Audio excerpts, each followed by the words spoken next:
Dinala ko siya from Hong Kong. Sobrang viral nito sa TikTok. Kaya napabili din ako. Sabi nila maganda daw to for the skin. Ayan, bumili ako ng isang box. So, pangtanggal ng mga tutsang-tutsang sa buhok. Mga nakikita ko sa TikTok. This one is my happy purchase.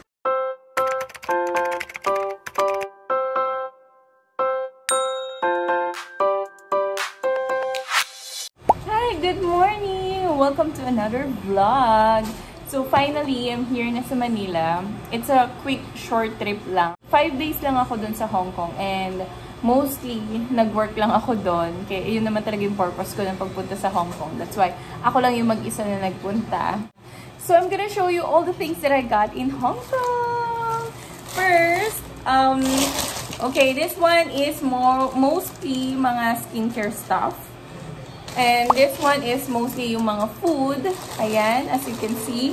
And I got this also for the kids. This one muna yung pakita ko sa inyo ha. On sa Hong Kong airport ko na siya binili kasi dun lang naman may Disneyland merch. Since I'm not with the kids and I promised them na bibilang ko sila ng surprise. Kasi nung umalis ako, grabe, sobrang lungkot nila. Hindi ko kinaya yung pagkalungkot nila. Yung tipong parang OFW yung level. Ganon. Yung hinatid nila ako sa airport, tapos nag-iiyakan sila. 5 days lang naman ako mawawala. So anyway, it's their longest days na wala ako. And syempre, naninibago sila, ganyan. Akala nila, hindi na ako babalik. So sabi ko, bibilang ko na lang sila ng something pag-uwi ko or pasalubong. And I promise to give them this one. It's a Disneyland merch. Eto guys, itong lalagyan nila, wala na silang plastic doon ng Disneyland. Ang meron na lang is parang eco bag or sacco bag. Just like this. Hindi to libre. This is additional $18. And what I got is 2 items lang for the kids. I got this one. Yeah, so cute. Ayan, ito yung binili ko sa kanila.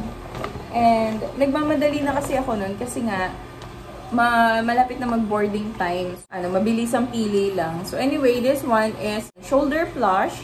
So it's a magnet. Gaganyan mo siya. Oh. Ayan, nakadikit na siya. Ay, nakaganyan lang siya sa'yo. O, diba? Ang cute. Hindi rin naman siyang as a toy. Ganyan. Kids ko kasi mahilig sila sa mga plushies. Ang dami mga plushies dito. As in. Ayan. It's so cute. So, ayun guys. I'm gonna show you this one. Kasi every time na magpupunta kami sa ibang bansa, I always wanted to go sa mga grocery stores nila. And kasi doon madami mga choices sa mga pasalubong, ganyan. So, this one, nabili ko siya sa Welcome grocery store nila. And naka-sale yung kanilang mga berries. And this one is 40 Hong Kong dollar for 3. 3 packs na siya, ganyan. Ayan. Kaya ako bumili nito guys. Kasi, ang mahal-mahal dito sa Pilipinas nitong blueberries ng mga ganito. Kaya, tinake advantage ko na. Bumili ako niyan. $40 lang to. Can you imagine? O, magkano lang siya? Parang 290 pesos. Something like that. So, tatlo na siya. Eh, dito sa SNR, how much yung isang ganito? 300 plus, 390, 380, di ba? So, not bad. So, natuwa ako dun kasi we love berries. And pag nag-low carb ka, ayan, fruits na mga berries ang kainin mo kasi low in sugar sila and low in calories. And bumili din ako ng raspberry and blackberries. Kasi, yun nga, ganun din yung reason ko kung bakit ako bumili. Kasi nga, hindi namin to mostly nabibili sa SNR. Kasi kapag bumili ako ng ganito, it's around 400, 300. Nakakapanghinayang na yun bilhin, di ba? And this one, nabili ko siya for only 200 plus. Dinala ko siya from Hong Kong. Yung iba nga medyo napitpit na, pero okay lang. Kakainin naman namin yan. Lalagay namin yan sa yogurt or ni-snack ni Mira. Si Mira ang actually mahilig sa fruits. So, yan. Pasalubong ko sa kanya. Kuha din ako na itong Kinder Happy Hippo. Dalawa. Tig-isa sila. Mura lang din yan, guys. Mostly, each item is $10, $15, $12. And this one, Choco Pie. And also this one, pistachios. Ang mura niya kasi, parang ano lang siya, $45, mga ganun. Tapos, 500 gram na siya. Yan. Mga nuts. Mahilig din kami sa mga nuts. And I got this. Na-curious lang ako kasi mukhang masarap siya. Parang mga dilis na may something sweet. Ayan, na ano siya, medyo maanghang, tapos siguro matamis siya. Ewan ko, na-curious lang ako and mukhang ano naman, promising. So, tatry natin siya one of these days, tikman. Eto, na-curious ako dito kasi nga, naalala niyo si Doraemon, di ba mahilig siya sa, mahilig siya sa ganito, yung, ano tawag dito, yung mung bean na bread. So, curious ako, I want to try it. Meron din nito sa Welcome sa grocery store. Meron din sa Dodonki. Ayan. Also, this one, it's a peanut mochi. So, let's see kung masarap siya. I got them also Pockies. Mura lang din to. So, Welcome ko lang siya nabili. And, eto guys. This one is our favorite noodles. Na-try ko to before nung nag-work ako doon. And binigyan ako ng boss ko ng ganitong noodles. Tinry ko and ang sarap niya. It's a sesame oil flavor. If mahilig ka sa sesame oil, ayan, this is for you. Ayan. Bumili ako dalawa. Isang pack is 5. Ano lang to? $13 or $15. Ayan. Ganyan yung itsura niya. Gusto na daw niyang kainin yung noodles. And I got Kinder Bueno. I also got this chocolate biscuit. Para siyang ano, Nutella biscuit. Ayan. But this one is, ano, ganun din. Ibang brand lang. Parang may ganito sa SNR. Pero doon kasi syempre mas mura. I got this for only $15 or $10 something. I'm not sure. Basta ganun lang yung range niya. Ayan. Kumuha din ako netong Nutella Go. Mga nakuha ko, pang snack-snack nila. And this one I got. Ang dami nito guys, nakakatuwa. So ito guys, nabili ko to sa Welcome. Ito yung mga tag $10 or $12 doon. Ano na siya, pack of 5 na siya. So I got this Doraemon. Ayan, marshmallow naman to. Maliliit na marshmallow. And also this biscuits. Ito naman, kaya ako siya binili kasi meron siyang Kuromi. Ayan o, meron siyang mga Kuromi and Sanrio characters. It's a biscuit shape siya na mga ano, Sanrio characters. Also got this Gudetama. Gudetama ba tawag doon? So, ayan. Ano lang din siya, biscuits. So, mga pang snack-snack nila yung mga kinuha ko. Pang snack or pwede rin pang baon ni Ate Mia. Ayan, mini biscuits naman yan. Ayan, ganyan yung tsura niya. Ayan, ito. Binili ko din siya sa Welcome. Ayan yung itsura niya. Ayan. And, dalawa yung ganito. Ayan, ito. Ito ang cute. It's a chocolate. Para siyang color pen, pero chocolate siya. $10 lang to. Nakuha ko for $10. So, yun lang guys. Yung aking mga napamili sa grocery store. Ay, napamili ko mga food. And, next naman, ipapakita ko sa inyo yung mga napamili ko mga skincare products. Okay, next is this one, mga skincare products na nabili ko. And, meron akong isang shop doon or isang mall na pinuntahan doon sa Central. And yung pangalan niya is this one. Pangalan niya is Longfeng. Kung alam niyo yung Zara store doon sa Central, katapat nun, etong store niya, it's a malaking building siya. Puro mga skincare products. Parang pinaghalong Sasa, pinaghalong Mannings yung itsura niya. And dalawang palapag siya na puro ganun lang yung items niya. So, nakaka-overwhelm guys. Nakaka-overwhelm talaga. Parang lahat gusto kong bilhin. Lahat ng nakikita ko doon, parang gusto ko i-add to cart. But, ang ginawa ko muna, kasi ayoko maging impulsive buyer. Ayaw maging impulsive buyer kasi nga, syempre, limited lang din yung budget natin and hindi ko siya mostly, syempre, magagamit. Kinuha ko lang yung mga items na alam kong magagamit ko. And, yeah, I'm so happy with my purchase.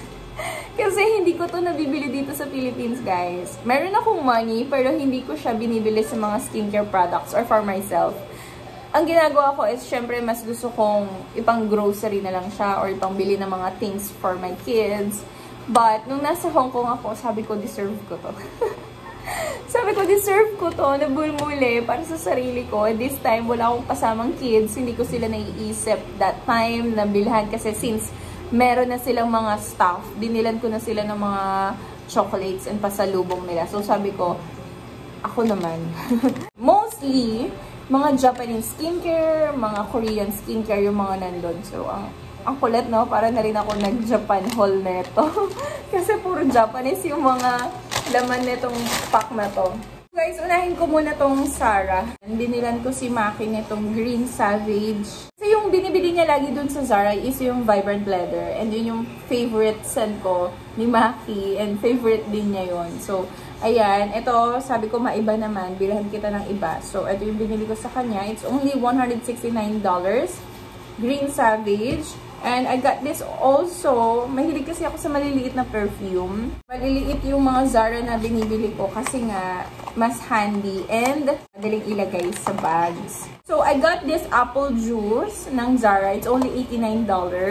And ganito yung itsura niya. Maliit lang siya, diba? It's so small. And kasya siya sa mga small bags.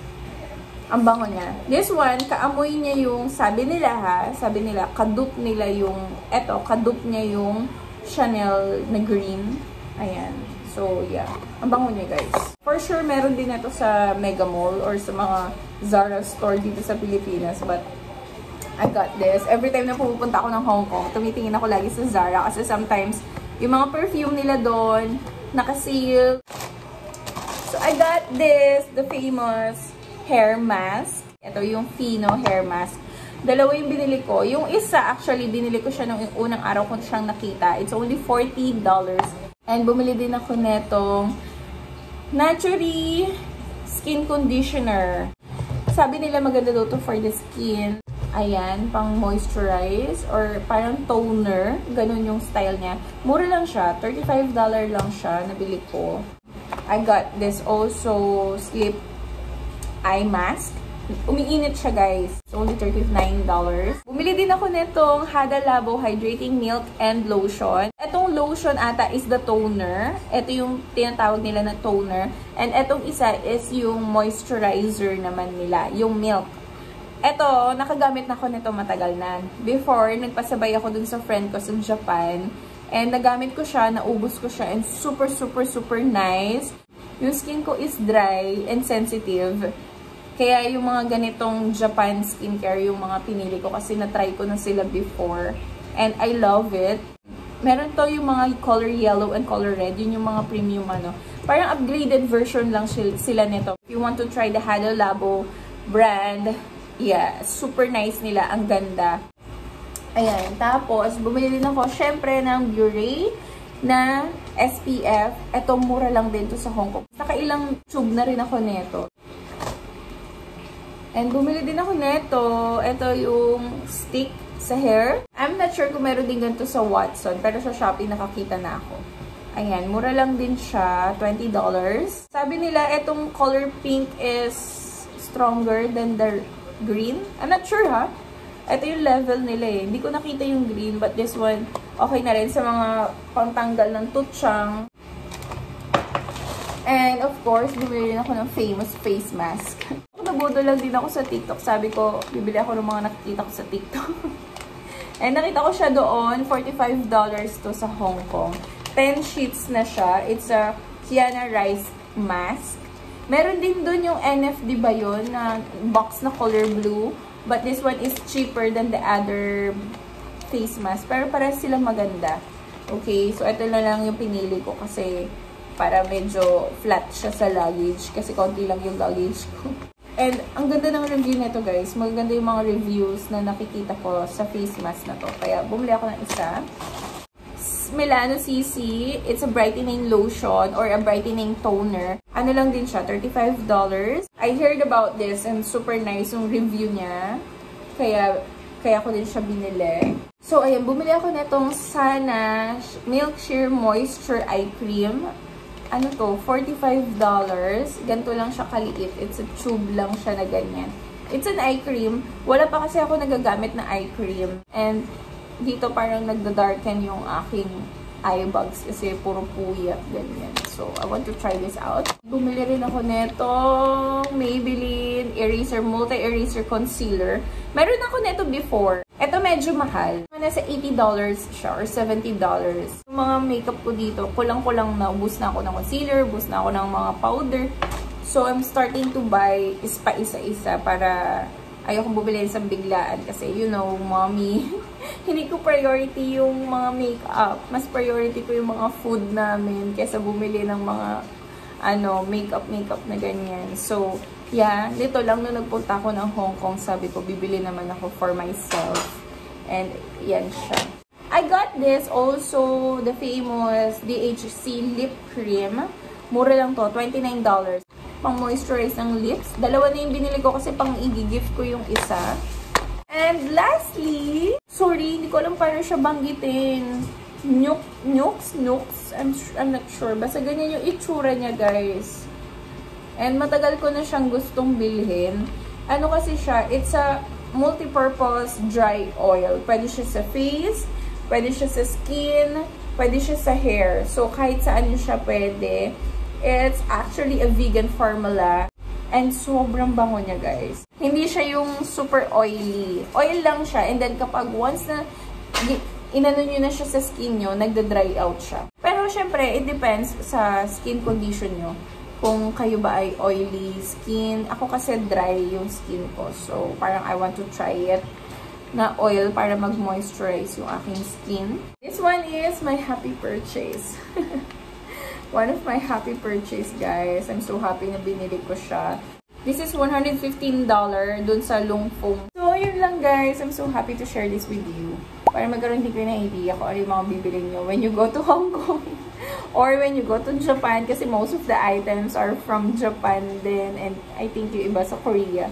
So, yun lang, guys. I hope you like this video. See you again on our next vlog. Bye!